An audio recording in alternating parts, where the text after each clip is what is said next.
Bueno, pues, ¿cómo están? ¿Cómo les va nuevamente por aquí? Estamos regresando nuevamente para concluir, ¿no? Lo que fue la eliminatoria de 1981, válido para el Mundial de España 82.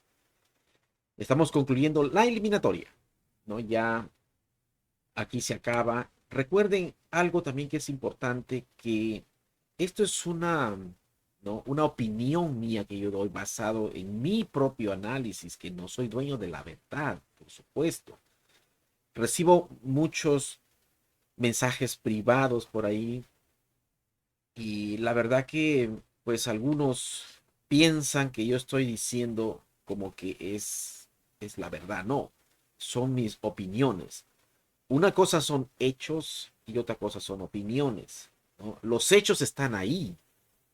Mis opiniones también, ¿no? Yo las digo pues basado en mi propio análisis. Ustedes tendrán sus propias opiniones, claro que sí, es válido todo, pero dentro del marco del respeto. Eso es muy importante también, respetar la opinión de los demás. Yo respeto la opinión de todos ustedes, por supuesto, ¿no?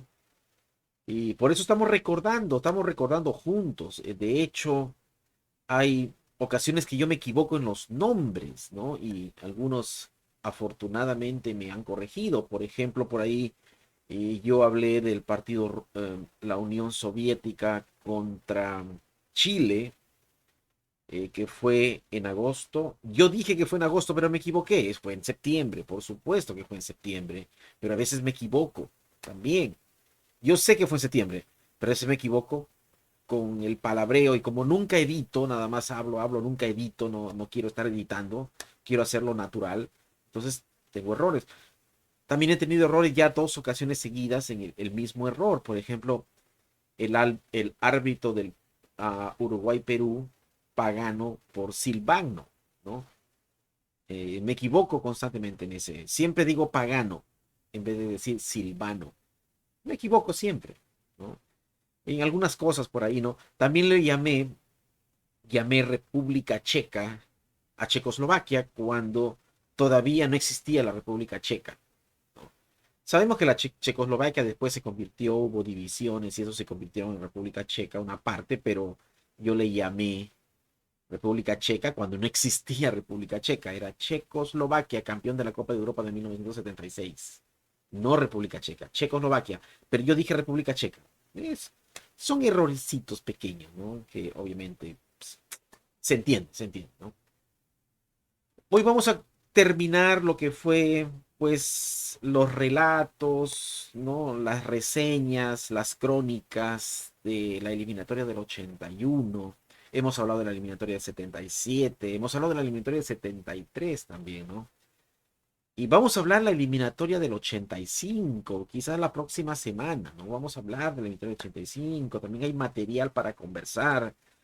Hay mucha opinión por ahí, porque hay muchos partidos, porque ya fue un grupo de cuatro, hubo un repechaje, hay mucho, tanto material que hay. Nos vamos a tardar un poquito hablando de la eliminatoria del 85 probablemente, ¿no? Pero hoy vamos a concluir lo que pasó en la eliminatoria del 81, ¿no? Bueno, vamos a comenzar básicamente, ¿no? 1981, ¿no? Esta eliminatoria que fue tan importante para Perú quizás vivimos un momento de satisfacción, de felicidad, de alegría a los que nos gusta el fútbol. Y hay que aprovechar, ¿no? Porque seamos realistas, lo que somos peruanos, no hemos tenido realmente muchas satisfacciones, más aún los que nacieron adelante de los 70, ¿no? Afortunadamente yo nací en los 60, me tocó por lo menos disfrutar la Copa América del 75, me tocó disfrutar la clasificación al Mundial de Argentina 78, me tocó disfrutar la clasificación al Mundial de España 82 y párale de contar, quizás la del 2018, pero paremos de contar. Pero digo yo, ¿qué pasó con la gente que nació en los 70? Porque ellos no vieron seguramente a mediados de los 70, probablemente no disfrutaron la clasificación de Perú al 78 y al 82 y tampoco cuando conquistamos la Copa América, no disfrutaron, entonces no disfrutaron nada hasta 40 años después, una clasificación al Mundial, después una eliminación tonta, que algún día probablemente vamos a hablar de esa eliminación tonta que tuvo Perú al Mundial de Qatar 2022. Pues entonces, lo poquito que tenemos, disfrutémoslo, ¿no? Disfrutémoslo, ¿no? Y esto es algo que a mí me encanta hacer también, porque yo viví con mucha intensidad las eliminatorias de Perú en 73, 77, 81, 85, y se vienen por ahí también más eliminatorias. Después de eso vienen eliminatorias espantosas para Perú, vergüenzas, derrotas, último lugar, indisciplina, una mezcla de que no se imagina. Bueno, usted ya lo sabe, ¿no? Vamos a hablar de la eliminatoria del 81, el último partido que venía, ¿no? Un partido con... Yo creo que el que no estaba nervioso no le gustaba el fútbol, ¿ah? Porque si bien es cierto, habíamos ganado 15 días antes, habíamos ganado en el Estadio Centenario de Montevideo y nos colocamos como casi favoritos porque aún Perú perdiendo el partido en Lima, aún perdiendo, todavía tenía una mínima posibilidad de clasificar.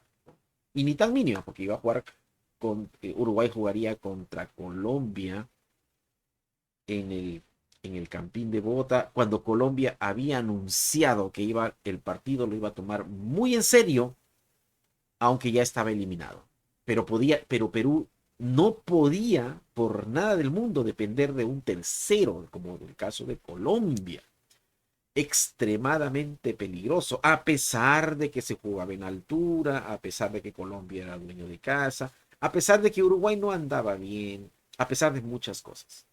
Pero uno podía confiarse.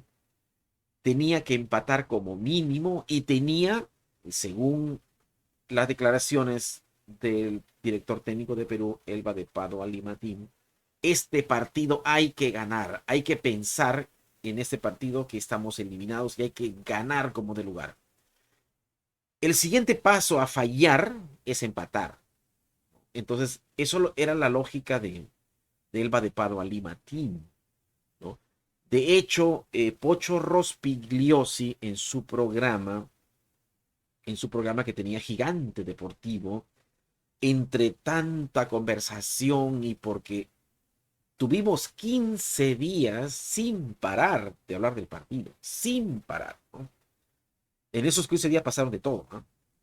Y recuerdo que veíamos Gigante Deportivo y se decía ahí en uno de los programas, decía, Perú tendría que salir a ganar como de lugar.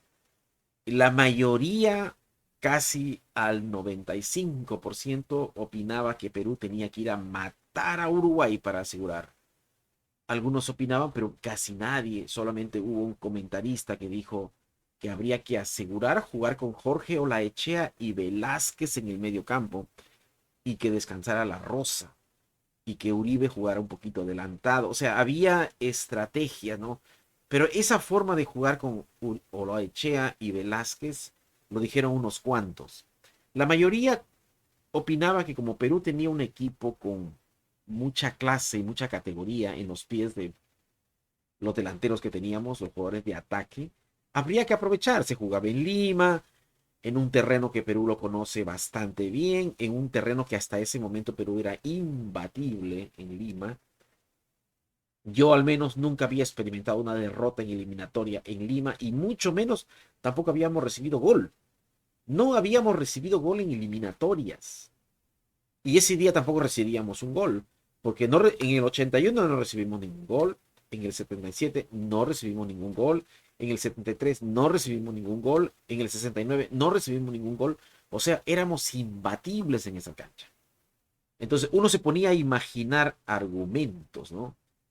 Eh, los argumentos que uno sumaba y restaba, porque ya estábamos, yo al menos estaba en secundaria, en cuarto año de secundaria, yo tenía la situación de que empezaba a sumar y restar argumentos. Decía, bueno, factores a favor de Perú, juegas en casa, número uno. Nadie nos había, ni siquiera nos había anotado goles. Bueno, primer factor. Segundo factor, jugamos mejor que Uruguay, mucho mejor, más fútbol que Uruguay, ¿no? Y bueno, y así había más factores que hacían animar un poquito, pero sí había el nervio que te podían ahogar la fiesta, ¿no? Porque nosotros, al menos yo me quedé todavía con la imagen de la garra charrúa, de la imagen de lo que había hecho Uruguay en la Copa de Oro, que a base de garra, aunque sea que un equipo podía ganar si tenía menos fútbol, él sí podía pasar. O sea, Uruguay con menos fútbol de Perú, que todo el mundo coincidía que tenía mucho menos fútbol que Perú, que sí podía ganar en Lima, sí podía ganar en Lima, ¿no? Y Uruguay lo había demostrado, siendo inferior a todos los equipos de la Copa de Oro, lo ganó a base de garra a Holanda, a Italia y a Brasil, ¿no? A Brasil que tenía mucho más fútbol que Uruguay, ¿no? Entonces, el triunfo de Uruguay también estaba en una de las opciones. Entonces nosotros teníamos miedo porque nos jugábamos todo en 90 minutos, ¿no? En 90 minutos la posibilidad de clasificar al Mundial. Yo al menos quería ya que pasaran esos días para el día domingo a las 5:30 de la tarde, respirar y decir Perú, España 82, como lo decía José Escajadillo en su disco Perú, España 82, ¿no? Bueno, eran momentos muy tensos que vivíamos en Perú, ¿no? Las noticias todos los días en los entrenamientos de la selección, entrevistas a jugadores. De todos los jugadores que entrevistaron, el más animado siempre Uribe. Era claro y conciso, siempre lo ha sido así Uribe, ¿eh? Claro y conciso, daba hasta marcadores, ¿no? Él decía, ganamos y daba su opinión de cuánto podría ser el partido. Lo mismo, por ejemplo, también Jaime Duarte era muy animoso, pero no así, por ejemplo, Juan Carlos Oblitas y César Cueto. En sus opiniones no quisieron dar marcadores, no quisieron dar marcadores. Bueno, entre tanto, también nos concentrábamos, ¿qué hacía Uruguay? ¿Qué hacía Uruguay? ¿No? Y Uruguay eh, psicológicamente nos atacó de dos maneras. De dos maneras nos atacó. La primera, que es válida, la segunda no es tan válida.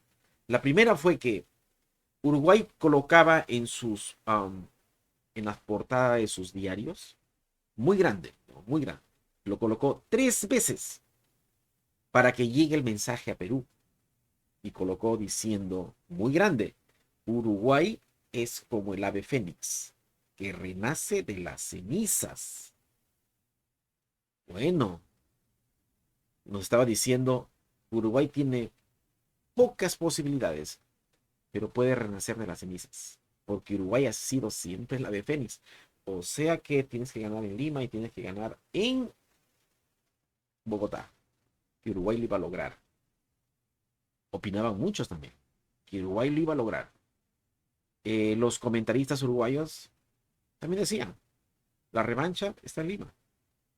Y nos hacían dudar, porque lo repetían mucho, porque nos hacía dudar por la seguridad de los comentaristas uruguayos.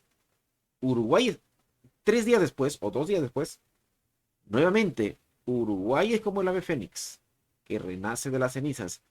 Los diarios peruanos, especialmente el Expreso, replicó esto. Uruguay es como el ave fénix, que renace de las cenizas. Lo que pasa es que dio en el clavo Uruguay. La pretensión era que llegara el mensaje a los peruanos. Y llegó. Llegó tanto que replicaron los diarios, ¿no? Y se pusieron a hablar inclusive de esa expresión. Y se pusieron a hablar de la historia. Inclusive los uruguayos empezaron a hablar de la historia del maracanazo. Cuando no tenían casi ningún chance. Y le voltean el partido a Brasil en el propio Maracaná. Cuando Uruguay estaba en la lona. Con el empate, Brasil era campeón. Y estaban perdiendo. Y estaban jugando mal comparado con Brasil. Dice la historia, ¿eh? Yo no he visto el partido. Dicen que Brasil jugaba mucho mejor, ganaba 1-0 y ya estaban celebrando. Lo mismo que estaban pasando en Perú, ya estábamos celebrando. Muchos estaban celebrando. La prensa se pusieron a organizarse, cada quien hacía su papel, ¿no? Se organizaba para las banderitas, para repartir en el Estadio Nacional, para este magno partido, magno evento que se iba a televisar a toda América Latina y España y parte de Europa, ¿no? Un partido importantísimo, ¿no? Las calles ese día iban a estar tremendo. Otro detalle de Uruguay. La noticia de un soborno a Ramón Quiroga, de un periodista, ¿no?, uruguayo. Se filtra la noticia de un soborno, que ya todo estaba arregladito para que Ramón Quiroga, ¿no?, haya obtenido un soborno. Básicamente tratando de... Porque en ese momento, cuando la noticia llega al Perú, faltando una semana para el partido, del posible soborno a Ramón Quiroga, la prensa peruana hizo eco de esto. La prensa peruana sí lo manifestó, aunque no hubo mucho tumulto, pero de todas maneras llegó a los lectores, ¿no?, del posible soborno, tratando de desconcentrar y quitar esa armonía que vivía Perú en ese momento. Imagínate que te llegue la noticia que uno de tus compañeros hay la noticia de un soborno. Y bueno, se habló mucho del soborno. Se habló mucho del soborno, ¿no? Y bueno, pasaron cosas con los días, combinado con lo del ave fénix, nos puso nerviosos a todos. Nos puso nerviosos a todos. Faltando unos días prácticamente, ya todos estábamos tensos para el partido y pensábamos en la noticia del soborno. Quiroga probablemente iba a jugar nervioso, no tenía que fallar, porque lo mencionaron muchísimo, fue una táctica, ¿no? Eso causa, cuando acusan a un jugador antes del partido, eso causa un nerviosismo. O sea, lo que hubiera causado en Ramón Quiroga para demostrar que eso es una falsedad, es presionarse a jugar muy bien, y esa presión te obliga a cometer errores, porque estás alterado mentalmente, estás alterado. Eso es lo que pretendía Uruguay, era tratar de descompaginar un poquito a la defensa, a los jugadores, a los más emblemáticos como José Velázquez, que era muy, muy fuerte, quizás como Guillermo La Rosa también. Y bueno, y quizás una mala actitud por ahí con Ramón Quiroga, o qué habrá pensado Uruguay que podía lograr con esa falsa alarma, o no sé qué fue el invento del soborno, ¿no? Bueno, total que sí causó algo en Perú. Bueno, pasaron los días. Vamos a pasar imágenes para que, como siempre, no se aburra, ¿no? Bueno, aquí está la selección, miren, ¿eh? Aquí está la selección que se presentó ese día, un gran momento para Perú, ¿no? Una situación, yo creo que todos lo vivimos, ¿no? Con unos nervios tremendos ese día, ¿no? En la noche anterior fue la noche quizás más difícil para todos, porque ya Uruguay estando en Lima, Uruguay llegaron como que muy seguros, ¿no? O sea, cada detallito contaba para el partido, cada detallito contaba. Cuando Uruguay pisa el aeropuerto de Lima, Perú, también la seguridad que mostraban. Y bueno, y Perú con el tumultito por ahí del posible soborno, o la noticia de que Uruguay, temerle a Uruguay, porque Uruguay podía llegar a Lima y ganarle a Perú. Entonces, bueno, pues para ser breves, pues llegará la hora del partido en un marco impresionante, el Estadio Nacional de Lima. Nunca lo había visto así, ¿eh? La cantidad de banderitas, la alegría, ya la gente se olvidó de todo, ¿no? Y bueno, pues llega la hora del partido, un marco que la verdad, impresionante, ¿no? Bueno, para ese partido, la alineación de Perú ni la voy a decir porque usted ya se la sabe, porque fue la misma en toda la eliminatoria, ¿no? Salvo el primer partido donde jugó Teófilo Cubillas, que nunca más jugó Teófilo Cubillas, ¿no? Que seguro estaba muy pendiente, ¿no? Desde Estados Unidos, muy pendiente de lo que pasaría en este partido, ¿no? Porque después hubo una comunicación telefónica entre Teófilo Cubías y Julio César Uribe, ¿no? Hablaron por ahí en un marco de felicitaciones. Eso fue después del partido, ¿no? Bueno, la alineación peruana, como siempre, no la vamos a dar porque ya se la saben de memoria. Quiroga, Duarte Díaz, Chumpitaz y Rojas, Uribe, Cueto Velázquez, Barbadillo, La Rosa y Juan Carlos Oblita. Listo, ya. Esa es la alineación de Perú. Como DT estaba Tim, ¿no? Elba de Padua, Lima, Tim. Y el cambio también ya se la saben. ¿Quién entraba? El orquesta peruano, Jorge Olaechea, que podía reemplazar a cualquiera. Y esta vez Jorge Olaechea reemplazó a Juan Carlos Oblitas, faltando ya 20 minutos. Por eso yo siempre digo metafóricamente, Perú no tenía cambios, no tenía suplentes. Porque si se ponen a mencionar los suplentes, no tenían la mínima calidad que tenían los titulares. No tenían. Hagan un ejercicio. Saquen a Chumpitaz y a quién colocan, ¿no? Yo no voy a decir a quién, porque hay varios por ahí que yo sé que, pero ustedes mismos hagan ese ejercicio. Claro, ustedes van a colocar ahí a un jugador, pero la pregunta les digo, ¿tenía la calidad de Chumpitaz? Cambien a Toribio Díaz. ¿Hay un suplente? No hay. Jorge Olaechea era el único suplente y reemplazaba a todos. Esta vez reemplazó a Juan Carlos Oblitas al minuto 70. A Juan Carlos Oblitas. Lo habían reemplazado a Velázquez, lo había reemplazado a La Rosa. No había, no teníamos. Teníamos la dependencia, como siempre. Pero afortunadamente Perú tiene también a alguien que quizás no le damos importancias. Qué suerte que esta selección no se lesionó ninguno, ¿eh? Ninguno. Podían haber lesionado en el centenario a Cueto, por ejemplo, bajábamos el rendimiento. O a Uribe, imagínense a Uribe, que era la estrella. Claro, también había 15 días de diferencia entre partido y partido, así que habría probablemente tiempo de recuperación si no hubiera sido una lesión de consideración.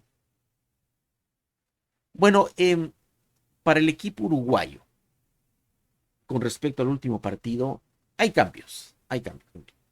Uruguay planea esta vez, por ejemplo, su arquero, como siempre, pues no hay cambios ahí, Rodolfo Rodríguez, el grandote.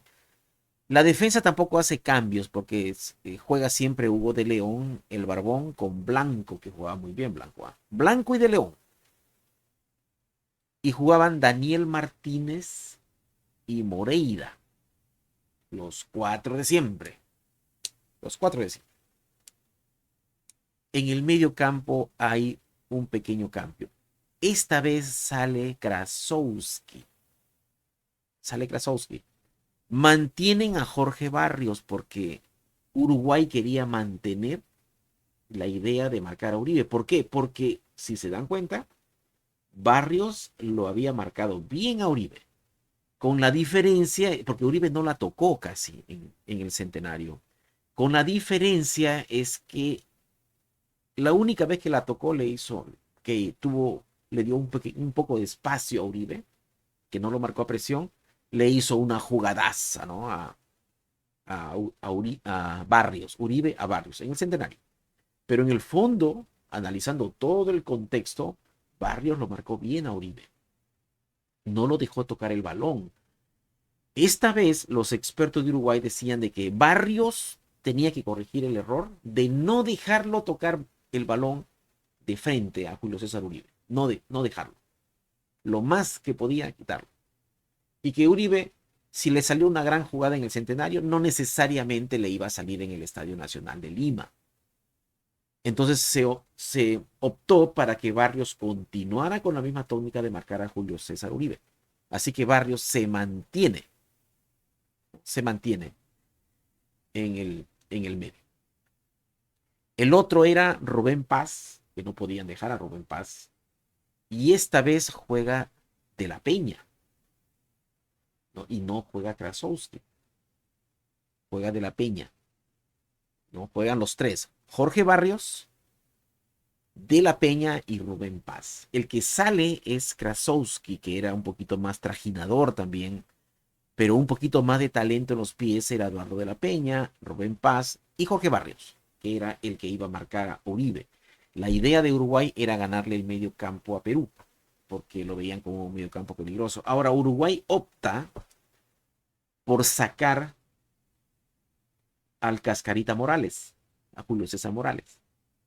Opta por ponerlo a la banca, porque era un jugador clave también en Uruguay. Esta vez lo pone a la banca. Saca un delantero y mete a un mediocampista como Nelson Agresta. Es el nuevo. Nelson Agresta iba a jugar en el mediocampo para ganarle el mediocampo a Perú. Esta vez Uruguay, pues con Rubén Paz, que también iba a hacer labores más o menos defensivas, va a tener sacrificio con Eduardo de la Peña también, que tenían buen pie los dos, ¿eh? Para mí los mejores de Uruguay. Los dos iban a jugar, acompañados del que iba a marcar a Uribe, Barrios, y acompañado por otro trajinador que era Nelson Agresta. La idea era muy buena de Uruguay. Y arriba iba a jugar Valdemar Victorino y no jugaba Vargas, pero jugaba Ever Bueno, que había tenido un buen segundo tiempo contra Perú en el Estadio Centenario. Ever Bueno se notó ciertas cosas por ahí que lo hacía bien, entonces deciden colocarlo para este partido. Y sale al que no había jugado bien, Vargas. También una buena medida de Uruguay. También en el caso, por ejemplo, cuando sale Jorge Barrios, y también se notó esto clarito en el Centenario, cuando sale Jorge Barrios en el Centenario y entra de la Peña, Uribe se soltó más. Entonces eso es lo que no quería Uruguay. Por eso colocaba a Jorge Barrios para marcar a Uribe. Salvo que el partido ya tuviera una, ¿no? Si el partido tuviera 0-0, faltaban 15 minutos, iba a salir Barrios ya, a darlo todo Uruguay. Bueno, eso fue la idea de Uruguay, el plan de Uruguay, ¿no? Eso fue y bueno, pues fue un partido bastante, yo puedo decir que fue un partido bastante um, bonito el partido. Le salieron las cosas a Perú, Perú toma rapidito nada más el mando, el control, jugaba en su casa, jugaba a ritmo semilento, tenía el balón siempre en los pies, jugó con más prestancia este partido. Me gustó más este partido del Perú, de mejor control de balón, menos imprecisiones que en el Centenario. El Centenario fue estratégicamente bien jugado. Estratégicamente bien jugado. Y este partido fue técnicamente mejor jugado. Mejor jugado. Un bonito partido. Miren cómo, por ejemplo, la cantidad de fotógrafos no pendientes de este partido en la ceremonia protocolaria del partido, ¿no? Partido interesante, la verdad. Este partido lo pueden ver, ¿ah? Este partido lo pueden ver en el YouTube, está completito con narración venezolana. Que por cierto, escuchen la narración, están muy a favor de Uruguay. Era uruguayo, radicado en Venezuela, quien narraba el partido, y estaban muy a Venezuela, ¿no? El invitado era venezolano, bueno, uruguayo, perdón, pero era de la televisión de Venevisión, creo que era Venezuela, esa es la que tenemos ahorita. No tenemos la de Humberto Martínez Morosí, pero muy a favor de Venezuela, muy parcial con Venezuela. Se emociona cuando Venezuela, perdón, no Venezuela, con Uruguay. Se emocionaba cuando Uruguay atacaba, más no con Perú. Bueno, pues vamos a seguir pasando escenas de ese partido. Miren, aquí está la selección. Yo, francamente, pienso que este partido Perú lo domina de principio a fin. Lo domina. Uruguay lo único que quería, porque a Uruguay no le salieron las cosas, porque Uruguay tenía planes de anular a Julio César Uribe y tenía planes de que su medio campo, copado por 4 jugadores y con el apoyo de Valdemar Victorino y también de Ever Bueno, podían quizás en ciertos pasajes del partido quitarle el balón a Perú y poderle hacerle daño. Pero en la hora del partido, porque siempre hay planes y todo cambia, en la hora de la verdad todo cambia. En la hora del partido todo cambió. Su plan de Uruguay se vino abajo. Porque Perú le tocó bien el balón, circulaba bien el balón, Uribe tenía mucha movilidad, no lo pudo marcar bien Barrios, porque La Rosa también tenía movilidad, porque Oblitas tenía movilidad, porque Barbadillo también, porque Duarte se incorporaba muy seguro, porque Chumpitas también, porque Díaz también, porque Roberto Rojas, porque Velázquez, todos jugaban bien en Perú, todos jugaban bien. Entonces no le salieron las cosas a Uruguay. Bueno, pues el partido va caminando, digo yo, primeros 15 minutos. Perú juega mejor, pero está 0-0. Estás, tienes por un lado una semi tranquilidad que juegas mejor, pero estás 0-0. Cuando mientras estés 0-0, un balón largo, un error, una robada de balón en la media cancha, un contragolpe, cualquier cosa te anotan un gol y toda tu alegría se va al tacho, ¿eh? Porque el partido estaba 0-0 y Perú dominaba. Y mientras Perú dominaba y mientras Perú perdía goles, porque Barbadillo perdió uno solito, porque Uribe perdió una increíble, dos goles increíbles perdió Perú y otros dos más que no fueron tan digamos, tanta posibilidad de gol, pero lo que pierde Barbadillo, lo que pierde Uribe fueron, la verdad, goles cantaditos, los que perdió Perú. Bueno, mientras Perú dominaba y perdía goles, de todas maneras nosotros estábamos muy nerviosos porque el partido estaba 0-0. 0-0. Fue lo más difícil del partido, el 0-0, constante. Termina el primer tiempo y el partido está 0-0. Yo no entiendo por qué la afición estaba más o menos contenta. Pues claro, mientras está 0-0 no hay que estar tan contento, porque es en el fútbol, en un par de segundos, ¡pum!, se derrumba. Bueno, el segundo tiempo también continúa con la misma tónica. Perú atacando. Perú no tenía la necesidad de atacar, la necesidad lo tenía Uruguay. Pero Perú atacaba por su esencia que tenía, porque les nacía atacar, porque querían que la fiesta que se había preparado explotara con un gol, porque ese gol te alegraba la fiesta, confirmaba la supremacía de Perú y además te daba la tranquilidad de la clasificación al Mundial, porque ya Uruguay tenía que hacer dos goles, tenía que abrir, se le cambiaba todo el boleto a Uruguay, porque ya hasta ese punto, creo yo, en el segundo tiempo y a los primeros minutos, 5 o 10 minutos, ya Uruguay lo que quería era, creo yo, nada más esperar robar un balón en la media cancha. Buscaban afanosamente de robar, no de gestar fútbol. Sin embargo, Perú creaba fútbol, creaba. Y Uruguay no. Uruguay buscaba robar un balón. Quería ganarle a Perú no con fútbol, sino con una jugada. Eso es lo que quería Uruguay. Y pasaban los minutos, ¿no? Entra Olaechea por Perú. Ya sabemos que entra Olaechea, ¿no? Por aquí.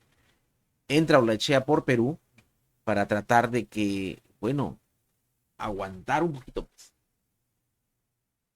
Uruguay también ya cuando el tiempo va pasando, por ejemplo, en el minuto 15 ya Barrios un poquito agotado de marcar a Uribe, Uruguay se las empieza a jugar el todo por el todo. Entra el Cascarita Morales y sale Barrios.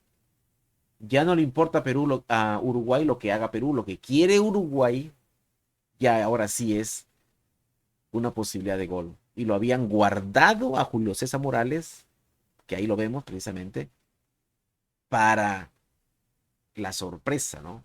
Y bueno, pues Morales entra fresquito y en ese momento pues nos poníamos a temblar. Recuerden que Morales fue peligroso en el centenario, recuerden que Morales fue importante al partido contra Colombia y cuando calienta Julio César Morales nos pone a temblar un poquito, porque el partido estaba 0-0. 0-0. Bueno, el partido continúa. Unos minutos después entra también Olaechea en Perú, porque Perú ya comienza también a ponerse nervioso, ¿no? Empieza Perú a presagiar que Uruguay en los últimos minutos se va a lanzar con todo por la desesperación y probablemente va a lanzar muchos centros, centros y centros. Y en una de esas te la pueden agarrar, ¿no? Bueno, el partido estaba muy tenso, minutos 70, cuando ya faltan 20 minutos para terminar el partido, Uruguay ya estaba Julio César Morales en cancha, ¿no? Ya medíamos las intenciones de Uruguay, ya era atacar como sea, pero que no pudo, no porque no quiso, sino porque Perú le quitó el balón. Si bien es cierto, un poquito Uruguay trató de adelantar líneas, un poquito, no mucho, porque no se sintió la presión fuerte de Uruguay. Perú seguía atacando y Perú tuvo sus dos posibilidades de gol, una que no llega a Uribe, otra que no llega a La Rosa, uno tiro de larga distancia de Jorge Olaechea, otro tiro de Chumpitaz. Perú también tiene su posibilidad, de hecho tiene más posibilidades que Uruguay. Bueno, Uruguay sabe que le quedan 20 minutos. Hace otro cambio más. Nelson Agresta, ya cansado, muy cansado, Nelson Agresta, sale de la cancha y entra Ariel Krasowski, ¿no? Que había sido siempre titular. Esta vez entra Krasowski, entra un fresco en la media cancha, ya tienen a Julio César Morales, ya el Uruguay un poquito más fresco, intenta tomar el balón, quitarle el balón, pero y no puede. Pero sí tiene una pequeña mejoría Uruguay. Y probablemente faltaban 15 minutos. Y en ese momento el estadio ya estaba con tensión. El estadio ya no tenía algarabía, el estadio estaba calladito, porque si bien es cierto, Perú tenía el balón, si bien es cierto que Uruguay no tenía un fútbol ordenado para atacar, lanzaba centros nada más, el detalle es que el partido estaba 0-0, 0-0 el partido. Llega el minuto 80, el partido sigue 0-0 y hay una tensión, la mayor tensión probablemente en el país entero que estábamos viviendo porque el Perú no ganaba. Y Uruguay tenía también la famita de anotar en los últimos minutos, no solamente la selección, sino los clubes como Peñarol, como Nacional, que habían demostrado anteriormente, y eran uruguayos obviamente, y este equipo uruguayo. Entonces, pues teníamos miedo. Imagínese un gol en esos momentos, hubiera sido una catástrofe para Perú. Imagínense la eliminación de esa manera, ¿no? Bueno, el tiempo avanza y el partido ya estaba parejo, ya en ningún momento dominó Uruguay, ¿no? En ningún momento. El partido ya estaba parejo. Se suponía ya se suponía que Uruguay ya debería tener arrinconado a Perú. Ya debería. Estaba siendo eliminado de un mundial. Entonces, ya pensábamos, ya Uruguay, ¿qué pasa? Ya tienes que tenerlo arrinconado a Perú, lanzando aunque sea centro y centro por los costados, y Perú jugando en su cancha, defendiendo, haciendo tiempo. Pero bueno, no fue así, no fue así. Minuto 41, por ejemplo. Una jugada de Barbadillo que se lo lleva de León, y de León se gana la tarjeta roja. Se gana la tarjeta roja. Un hombre menos para Uruguay. De hecho, esa expulsión de Hugo de León, yo quiero hablar de esa expulsión. A ver, muchos le tiraron con todo a Hugo de León. Recuerden que Hugo de León, Barbadillo ya lo había pasado, ¿no? Entonces, lo que hacía Hugo de León para no dejar, pues, en mala situación a Uruguay, porque se escapaba Barbadillo, ¿eh? Rumbo por un costado y venía cerrando Julio César Uribe La Rosa. Entonces, lo que hace de León es, pues, faulearlo, pero voy a ser franco. Hugo de León, cualquier otro uruguayo, creo yo, ¿eh? O cualquier otro país también, argentino, lo que sea, cualquiera, como ya estás perdido, impotencia, se te escapa, tienes que faulearlo si no te tienes peligro de gol en tu arco, cualquiera que hace le mete un trancazo por atrás, ya expulsión y me voy, ¿no? Le meto su trancazo y me voy. Pero no hizo eso Hugo de León. Lo que hizo Hugo de León es simplemente lo agarró a Barbadillo corrió, lo agarró y Arvadillo se cayó, pero no le metió ningún trancazo, ¿ah? Una expulsión suave. Y no estoy defendiendo a Hugo de León, porque he hablado mal de Hugo de León, el creído Hugo de León. Pero en esa jugada, seamos honestos, Hugo de León se ganó la expulsión en forma suave y elegante. Bueno, disculpen lo de elegante, pero así lo pienso yo. Porque siento que cualquier otro jugador le hubiera dado un trancazo para faulearlo, ¿no? Por atrás, inclusive, un patadón por atrás, te caes, cortas el avance y ya te vas expulsado. Y Hugo de León sabía que lo iban a expulsar, porque simplemente lo que hizo es retrocedió, lo agarró y se cayó al suelo. Se cayó y él inclusive lo sostuvo y pum, al suelo y ya está, y se fue. Y se fue, expulsado. Faltaban 5 minutos, creo que el minuto 41, inclusive más de 40, ¿no? 41, faltaban 4 minutos. Y en esos tiempos no habían alargues de 10 minutos como ahora, había alargue de 1 minuto máximo, ¿no? En ese momento hubo un pequeño respiro, ¿no? Pero no tanto porque estaban expulsando a un defensa. Y en eso ya al 41, 42 Perú no atacaba mucho. Uruguay a la desesperada, centro, centro y centro, sin intención. Y no se vio, no se vio comprometido Perú, sinceramente, en el que Uruguay quisiera un gol. Si hubiera entrado un gol, ¿no? De rebote o algún error o algo por el estilo. Pero no se notó, ¿no? Era muy difícil para nosotros cuando faltaban los últimos minutos. Ya, yo creo que yo al menos lo vi parado ya. Ya estaba parado, ya no gritaba. Simplemente me agarraba la cara y digo, faltan tantos minutos, faltan 2 minutos, faltan 3 minutos. El narrador peruano también decía, faltan 2, 3 minutos hasta que termine el partido. Se acabó el partido. Perú había clasificado al Mundial, ¿no? Perú había clasificado al Mundial. Mira, aquí tenemos escenas duras del partido. Cuando termina el partido, sinceramente, hay una algarabía muy fuerte en el estadio porque había muchas banderitas, había entusiasmo en Perú, ¿no? Mucho entusiasmo en Perú, la verdad.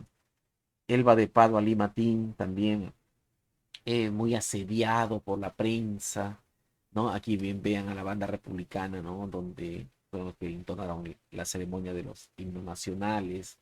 Un partido que fue tenso, muy tenso. Aquí tenemos, por ejemplo, un tiro, me parece que este tiro es de Julio César Uribe, ¿no? De tiro libre. Aquí vemos a La Rosa, por ejemplo, a Cucurucho Rojas, acá está Velázquez, ahí vemos a Martínez, Victorino, ¿no? A todos ellos. Bueno, termina el partido y Perú ha clasificado al Mundial. Perú ha clasificado al Mundial. Lloran, llora La Rosa, llora Tim, lloran todos. Casi todos, no todos, ¿no? Eh, Ahí estamos viendo a La Rosa, por ejemplo, ¿no? Aparece, se mete gente al estadio, se mete, no sé de dónde se metió tanta gente, se metió al estadio para celebrar. Ya no importaba ya que se metan o no se metan, métase lo que quieran, pero estaban todos felices, muy felices, ¿no? Porque estábamos en el mundial, ya todos respiramos en el mundial, ya ahora ya había pues ya un año más hasta el Mundial de España 82 íbamos a tener mucha actividad, partidos amistosos, emoción, entretenimiento, orgullo, felicidad hasta llegar al Mundial y quién sabe si en el Mundial hacíamos un papel grande también. Las esperanzas fueron muy, pero muy amplias, ¿no? A Chumpitas lo levantaron en hombros y este fue el último partido de Héctor Chumpitas, el último partido, ¿no? Que jugó, ya no jugó más por la selección, no jugó el, el Mundial del 82, tuvo una lesión, lo lesionó el Camote Vázquez, lo lesionó y no estuvo ya en el Mundial, ¿no? Bueno, pues fueron momentos muy bonitos, muy dignos para recordar el Mundial perdón, la eliminatoria del 81, ¿no? Ahora también, una crítica respecto a esto, ¿no? Claro, estábamos emocionados, ¿sí? Por ahí surgieron, Más adelante, declaraciones, por ejemplo, Tim declaró que éramos lo mejor de Sudamérica, declaró que Cubías, Cueto y Uribe eran la mejor volante del mundo cuando estaba Cubillas con la selección. Imagínate, Cubillas tiene buen pie al lado de Uribe, al lado de Cueto, imagínate. Él decía que era la mejor del mundo. Pero empezó a exagerar también, ¿no? Nuestro querido Tim empezó a exagerar con las notas estas, ¿no? Le respondió César Luis Menotti que Perú debiera tener calma. Respondió Menotti. Respondió amablemente, ¿no? Diciendo que Perú debería tener calma y que se ubique. El técnico de la selección brasileña, Tele Santana, dijo, el técnico Tim, que era su paisano, dijo, exageró porque Perú no está a la altura de Brasil y Argentina. Así dijo, ¿no? En ese momento, por ahí la prensa, a raíz, más adelante, unos meses más, a raíz de la eliminación de Holanda, que había sido 2 veces subcampeón del mundo, tanto en el Mundial anterior, Argentina 78, como en Alemania 74, Holanda estaba siendo eliminado para el Mundial de España 82. Por ahí peligraba Inglaterra, ¿no? Inglaterra también empezaba a peligrar y peligraba Italia para el Mundial. O sea, estábamos hablando de las potencias europeas. Estaban fallando. Eh, pero al final de cuentas Inglaterra clasificó, Italia clasificó también. Italia empezó a tener partidos amistosos que no fueron buenos. Y Polonia todavía se mantenía. La sorpresa en ese momento en Europa era Bélgica. Tenía un equipazo, venía con Verkottering, con Everest, etcétera, etcétera. También con el Kulemans, ¿no? Jean-Marie Paf. Tenía un equipazo. La sorpresa era Bélgica, la sorprendente Alemania, por supuesto que sí. Bueno, pues un periódico peruano lanza también por ahí diciendo en su titular, que hasta ahora me acuerdo, ¿no? Por ahí salió, por ejemplo, dijo Uribe en la danza de los millones, ¿no? Como diciendo o aduciendo de que Uribe se iban a pelear todos los equipos de Europa. Uribe llegó a un buen equipo europeo también, llegó por ahí a jugar en Italia, ¿no? Bueno, pero eso no es lo malo. Lo que me pareció no tan pertinente fue cuando dijo Perú posible finalista del Mundial España 82. Eso dijo. Y dijo, nuestro fútbol es tercero en el mundo. Y todos replicaron. De hecho, programas de televisión que yo he visto en Perú, he visto que algunos sacan algunas muchachitas jóvenes, ¿no? Que no vivieron la época, nacieron probablemente después, ¿no? Ellos replican algo que ellos no vivieron esto, pero ellos replican diciendo, nuestro fútbol se cotizaba en el 82 como tercero en el mundo. Pero ellas están replicando algo que escucharon de los demás. Pero yo lo viví en vivo. Yo viví esa cosa que se dijo y obviamente teníamos ya edad para hacer nuestros propios análisis. Me pareció una verdadera estupidez hablar de decir que Perú era tercero en el mundo. Ahora, rápidamente le puedo decir que este Perú sí jugaba bonito, estábamos emocionados, jugaba bien, tenía talento en los pies de muchos jugadores, pero este Perú no era más que Brasil, no era más que Argentina. De hecho, creo que con Chile éramos parejos. Y creo también que hasta con Uruguay éramos medios parejos, a pesar de que Uruguay, con toda su trayectoria, no me jugó bien. Perú era superior a Uruguay, pero no tanto tampoco, ¿no? Para confianza, y era superior a Colombia. Pero con Chile, recuerden que habíamos perdido muchos partidos con Chile. Habíamos perdido muchos, pero muchos partidos con Chile, ¿no? Habíamos perdido 3, 4 seguidos con Chile. No le podíamos ganar a Chile. Entonces, a mí me parecía de que este equipo peruano estaba en fuerzas más o menos parecidas a ese equipo chileno que clasificó también brillante al Mundial de España 82 con el técnico Luis Santibáñez. Este Perú no era superior a Alemania. Este Perú no era superior a Italia. Este Perú no era superior a Polonia. Este Perú no era superior a Bélgica. Este Perú no era superior a la Unión Soviética. Y este Perú no era superior a España. O sea, el decir que éramos tercero en el mundo era una estupidez. Era confundir a la población. Que muchos al día de hoy, 2025, algunos repiten que Perú era tercero en el mundo en 1981-82. Totalmente falso. Yo les digo porque yo viví esa época y no sentía que Perú era tercero en el mundo, para nada del mundo. Creo que no sé si llegaba a los 20 primeros, o sea, no sé, no estoy tan seguro, porque había muy buenos equipos en Europa, muy buenos equipos en Europa. Bélgica era un equipazo, ¿no? Y prueba de ello es que Bolonia nos despidió con un 5-1. Pero ese es otro tema que vamos a hablar después. Vamos a hablar, no sé si vamos a hablar ahora de la eliminatoria del 85 o no sé si vamos a hablar de los partidos que Perú jugó en España 82, ¿no? Hay material por donde quieras ahí España 82, hay material por donde quieras en la eliminatoria del 85, pero también hay una Copa América por ahí del 83, ¿no? Que podemos hablar, no sé. Va a depender de ustedes, a ver si queremos que hablemos de inmediatamente la próxima semana de la eliminatoria del 85 o nos vamos con los partidos de España 82 o nos vamos con la Copa América del 83. No sé, probablemente, a ver, va a depender de ustedes qué opinan. Para comenzar una serie el siguiente bloque de partidos que estamos recordando muchos partidos, ¿no? Y estamos dando lo que pasó en aquel momento lo que pasó, para que tengan una idea más o menos de qué fue lo que pasó. Y lo que también me gusta es que hay gente que está corroborando, está cooperando, nos está dando más datos, que eso es muy bueno. Hay datos también que yo no sabía y nos están dando mucha gente.